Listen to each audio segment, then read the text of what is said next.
What's going on, everybody? My name is Jamie. This is the Blades and EDC channel, and today I'm going to be doing my review of the CIVIVI Chevalier. I don't know how you pronounce it. I'm not French, but I'm going to review it anyway. And I'm probably pronouncing it wrong, but that's okay. You know what I'm talking about because you can see it. Unless you're blind and watching this, and then you might be confused, but I doubt you know what this is in that case. So, all right. First thing I want to point out, it does not come with thumb studs. I added the quick studs to it. And I added those because the biggest flaw with this knife, which I'm going to go ahead and touch on. This fuller, I don't know why they didn't make it wider. It's really not good. Unless you got long fingernails. If you're like me and you keep your nails are pretty short, yeah, it can be, I can get it, but just get it with my middle finger. With my thumb, it's even harder. I can do it, but you just, you need to be able to get your nail in there to really, get that blade out.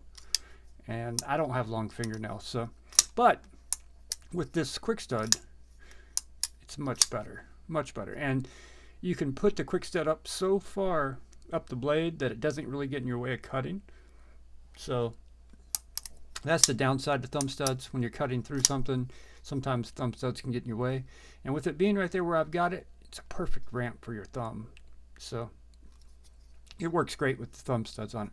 Although I would much rather just have that fuller, at least double that width, I don't know why they didn't make it bigger. It wouldn't harm the knife in any way. It would only make the knife better. Just double. You could even triple it, So, yeah, that's my biggest complaint with the knife. The other complaint I have with the knife has worked itself out. When I initially got this knife, the button stick was terrible. I mean, it was really, really bad, where it was popping. I mean, a really loud popping sound every time you pressed the button. That has completely worked itself out. And it had already mostly worked itself out before I disassembled it and cleaned it. And I do have a disassembly video for this knife if you want to check that out, and an unboxing video. So, yeah, it's actually very simple to work on too. That's one of the pros. This is my first true button lock disassembly. I've disassembled the Spyderco Smock before, which is more of a compression lock with a button used to press the compression lock. And it was kind of a pain in the butt with the detent system, the way it was set up in that knife, in the Smock. This knife is super simple to disassemble and work on. The way the button lock is designed, it's very easy to work on, actually. I would say it's easier to work on than a liner lock, because you don't have to deal with, with a liner lock, trying to put it back together and push the lock down and get everything all aligned. Everything goes together super easily. Comes apart very easily, goes back together very easily. All right, I'm going to give you some specs on it real quick. Overall length is 7.87 inches. Closed length is 4.41 inches. Blade length is 3.46 inches. Blade thickness is 120 thousandths. The steel is 14C28N. It is a flat grind with a stonewash finish. And I don't know who the designer is on this knife. I don't know if there is one. Weighs 3.15 ounces. And has the rosewood on it. African rosewood. I think they call it something else. What do they call it? They call it Guilborsha? Guilborsha, I think is how it's pronounced. It's African rosewood. Same thing. Okay? So, yeah. Comes flipper only, unless you count this thing they consider a fuller, which is more of a nail neck in my opinion. But, yeah, the flipper works great.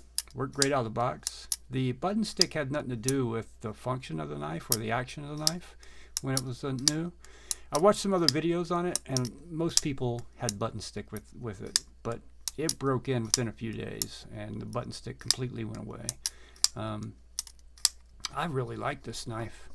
I don't have much bad to say about it. The worst con for the knife is the fuller, in my opinion.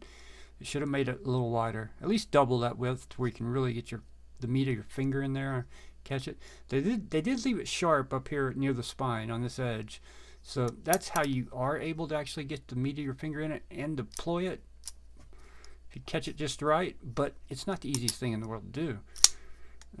That was the thumb stud, not the fuller. Actually, at the moment, thumb stud's kind of in the way, but that wasn't the thumb stud. That was just a fuller. And yeah, that was thumb and no thumb stud. So, you know, that's really my only con for this knife. I don't have anything else bad to say about it. The steel, it comes super sharp out of the box, pretty sharp out of the box. I had to strap mine a little bit. I did have a little spot. I don't remember if it was up here or back here, but I had a little spot where I could feel something when I cut through the paper. I think they left a little bit of the burr on there, and I strapped that off. As soon as I strapped that off, this thing was like a razor blade. It was super sharp. With the blade shape, the sheep's foot, I guess it's a sheep's foot. Everybody keeps telling me I'm wrong about sheep's foot and Wharncliffe. I'm going to call this one a sheep's foot. You know, you can really, for utility cuts, it's great. Opening packages, cutting tape, going through cardboard, it's actually pretty good too. Can slip out if you don't have it right. And that's where this Kwik stud actually comes in handy, because it really gives you a lot of leverage to put your thumb right there. You got jimping there anyway, which gives you traction and leverage, but that thumb stud puts your thumb in a way that it feels so much better. It really feels a lot better with that there. Makes me want to get the CIVIVI Altus, I believe it is, which has thumb studs, and check it out. And yeah, I think I'm gonna buy some more button locks. One other thing, it's a con, but this is just a personal thing for me. I'm so used to a liner lock or a frame lock. When I first got this knife, I kept doing this for like 24 to 48 hours till I finally got the muscle memory to hit the button. I kept reaching for a lock. There's nothing wrong with this knife. That was strictly just me. The wood, yeah, I'm only a couple weeks in now, but it's held up well. But with the wood handle, I would not recommend carrying this if you're going to be doing hard work with it, hard use, or if you're going to be doing something that makes you sweat a lot during the day and you're going to get this wet frequently. You don't want to do that with wood. It will crack on you. So that's what normally causes people's pocket knives to have wood handles to crack. They work in some sort of trade where they sweat a lot like I do, and that sweat over days, weeks, months, getting on that wood, it will cause that wood to crack. If you take care of the wood, you're not going to have any issues on it. Oil the wood from time to time, it'll be just fine. You should do that anyway, even if you're not sweating on it. You should oil the wood from time to time. It'll keep the grain, excuse me, it'll keep the grain looking nice. Also keep the wood more, I guess kind of soft, but more flexible, I should say. Not so much as soft, but more, not so brittle. Over time, wood gets harder and harder and harder, and will become more and more brittle. But if you oil it frequently, when I say frequently, something like this, maybe once a month, some linseed oil would work great. You could also use like your normal, who makes that oil for like your furniture, for wood furniture? I can't remember the name of the brand, but that oil, you could wipe it down with that. It'll work good. Yeah. So something you should do with any wood knife is oil the wood from time to time. Unless they have a sealant on it. This knife does not have any type of sealant on the wood. I can tell by looking at it. It has not been sealed in any way. There is no sealant on it that I can see.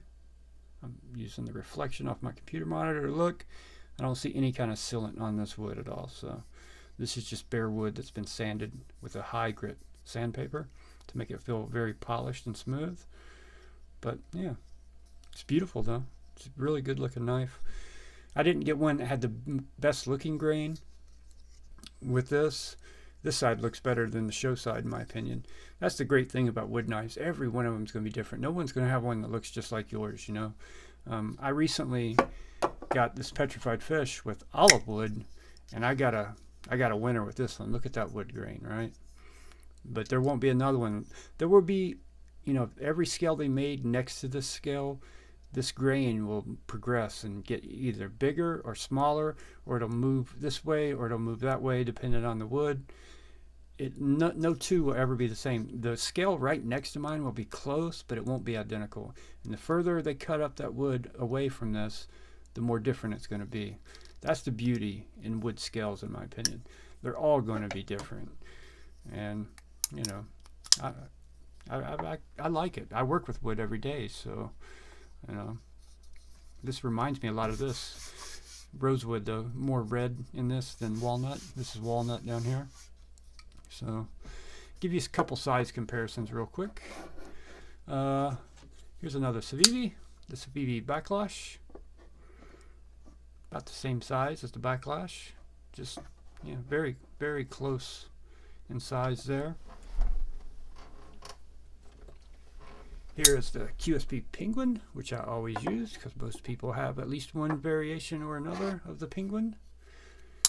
And also the Spyderco Pair 3, which most people have one variation or another of. Or a lot of people do. What else can I show you here? How about the Kaiser Feist and the Kaiser Mini Sheepdog. So the Chevalier is a good size knife. It really is a good size knife. It's actually, in my opinion, the perfect size EDC knife. Not too small, not too big, and not too wide, It feels good in the pocket. The pocket clip works really well. Excuse me. Got to get a sip of water here. Life water today with some mango flavoring in it.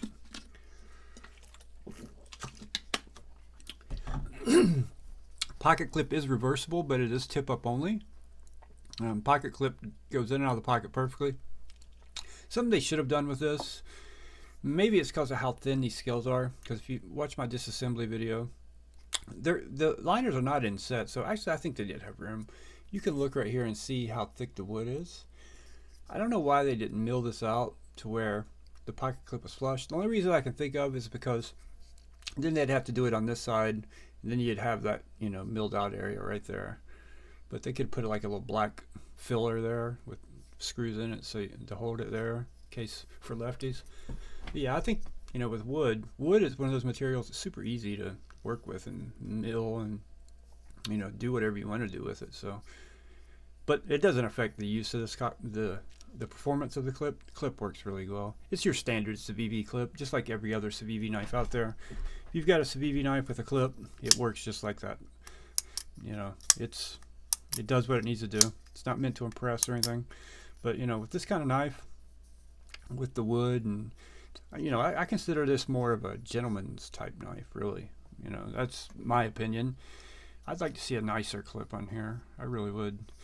If anybody knows of any aftermarket clips that fit CIVIVI, like a milled titanium clip of some sort, I know it won't be deep pocket, but I'm okay with that. If anybody knows of any milled titanium clips that will fit CIVIVI, leave a comment below and let me know. I found some Fair and Forge milled clips you can buy, just the clips, and they look like the screw holes are very similar, to where it might line up, but I don't know if they will or not.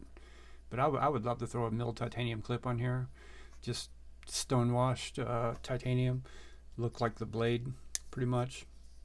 I think that would look really slick. Or even black titanium, anodized black would look really good. The cutting for performance in this knife has been really good. I've only cut like cardboard with it. I've cut some plastic zip ties with it, but this finish has held up really well. It really has. Whatever CIVIVI is doing with their stone wash or how they're finishing these blades, it doesn't scratch very easily. It holds up really well. Or maybe that's just in the steel itself and how they heat treated it. But it's held up very, very well. I thought for sure with some of the plastic straps I was cutting, I was like, oh man, do I really want to cut these? I don't want to scratch this thing all up. But it didn't scratch it. And not that I can see anyway. If I can't catch it with my eye, I count that as not being scratched. Yeah, it's held up really well. I think CIVIVI hit a home run here. I mean, this knife runs like $70, and I think it's $73, and you can get the G10 version for a little bit less. And then there's a version with the rosewood with a Damascus blade that's a little more. But yeah, I think they hit a home run here. It makes me want to get some other button locks from CIVIVI. The Altus has thumb studs, which makes me excited. And then the other one is the Conspirator, I believe. It has a nice size fuller on it. I'm not sure which one I want to get next, but I definitely want to get another one. Or should I get a Kaiser button lock next? I don't know. I don't know. I think the Conspirator is the one that has the blade shape, more like a spear point, or is it a drop point? It's a larger looking knife. The Altus looks a little small to me, and if it's that small, I doubt I will carry it. If it's as small as I think it is. So, yeah, I think this is a winner for CIVIVI. I think anyone that buys this is going to be happy with it, as long as you understand when you buy it, you're going to have some button stick, some bad button stick, and you're just going to have to deploy it a few hundred times, maybe more, and that button stick will break free. And then you also have to understand that this fuller, it's not very good. Other than that, those two things, which are minor nitpicks, this knife is great, because if you're just a flipper guy and you like flipper knives, you're going to love this knife. There's not much not to love, as long as you understand that about the button stick in the beginning, but that will clear up pretty quickly. So yeah, it's got very little detent lash there. It's not really like a detent because of the button lock. It moves just a little bit, not much. It's locked up rock solid with the button lock. There's no movement up, down, left, or right at all. It's rock solid. So yeah, that's gonna do it, guys. I recommend it. If you're in the market for a button lock, I don't think you're going to go wrong with this one. It's a great knife, and sorry, bumped the camera. It's a really good knife, and for 70 bucks, yeah, again, I'm impressed. A lot of these knives I've been looking at recently, I look at them and I'm like, how are they doing this so cheaply? When you look at some other knives that are also being made in China that are selling for $300 to $400 to $500, you know, makes you start to question some things and be like, yeah, how much are some of these companies really marking these things up, you know? So yeah, great knife, great EDC knife. And if you work and sweat, get the G10 version. Fantastic for that sort of thing. And I may even do that myself. So alright guys, thank you so much for watching. Leave a comment if you have any questions. Subscribe if you are new. Hit that like button if you appreciate the video. And I will see you guys on the next one.